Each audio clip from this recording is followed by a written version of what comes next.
ஏன் சொல்கிறேன்னா, அந்த அழைப்பை தெரிந்து கொள்கிற பொழுதே தெரியணும். எந்த அழைப்பில் நீ காணப்படுகிறாய்? காக்கவும் பண்படுத்தவும். ஏன் கர்த்தர் காக்க மாட்டாரா? அனைத்தையும் உருவாக்கிறது கர்த்தர், கர்த்தர் காக்க மாட்டாரா? இப்போ நீங்கள் மத்தேயு 1வது அதிகாரம் பார்த்தீங்கன்னா, குழந்தை இயேசு பெற்றெடுக்கிறதே பெரிய விஷயம். இந்த ஆதாம் கிழக்கத்து ஏதேன் தோட்டத்தில் இருந்ததும், மரியாள் அந்த கருவை வாங்கினதும், பரிசுத்தாவினால் பெற்றதும், திருமணம் ஆகிறதுக்குள்ளே விடிஞ்சிடுச்சு. எவ்வளோ ஒரு பெரிய நிந்த அவமானம். யாருக்குமே நடக்காத ஒரு திருமணம் அது.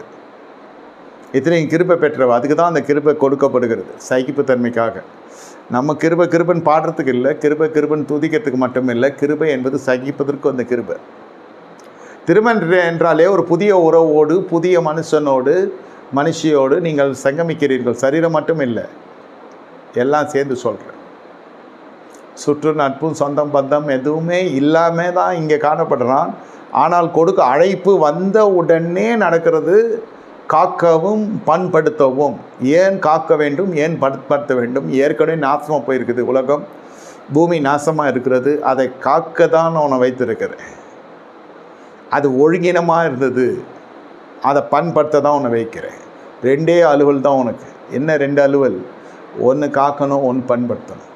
குடும்பத்தை காக்கணும், பண்படுத்தணும். வேலையை காத்துக்கொள்ளணும், பண்படுத்தணும். செயல்படணும். வேலை கிடைக்கிறது பெருசில் அதை காத்துக்கொள்ளணும். நிறைய பேர் அந்த காத்துக்கொள்கிற இடத்துல இல்லை. திருமணம் கூட சொல்கிறேன், காத்துக்கொள்கிறவன் ஒழுங்காக வாய் வச்சுன்னு இருப்பான். இல்லை, முதல்ல வாய் தான் பிரச்சனை.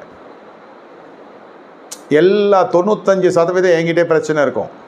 அந்த 95% பிரச்சனையை உணராமல் மாமியார் வீட்டு மேலே சொல்லுவேன், மச்சானை சொல்லுவேன், மாமனாரை சொல்லுவேன், பொண்டாட்டியை சொல்லுவேன். அவங்க குடும்பத்தில் இருக்கிற ஒருத்தரை விட மாட்டேன். நான் என்கிட்ட எதுவுமே இல்லைன்னு ரொம்ப நல்ல வேண்டுற மாதிரி சொல்லுவேன். இது எவன் ஜெபம் பண்ணாலும் இந்த மாதிரி இருக்கிறவன் எவன் ஜெபம் பண்ணாலும் அந்த கல்யாணம் விலகுமா, அந்த குடும்பம் நிலைத்திருக்குமான்னா கேள்விக்குறி தான்.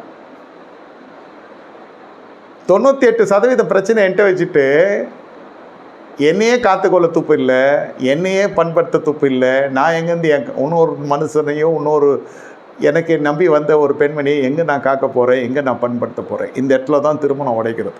இதுக்கு பின்னாடி என் பின்னாடி பெரிய படிப்பெல்லாம் இருக்கும், பணமும் இருக்கும், வேலையும் இருக்கும்.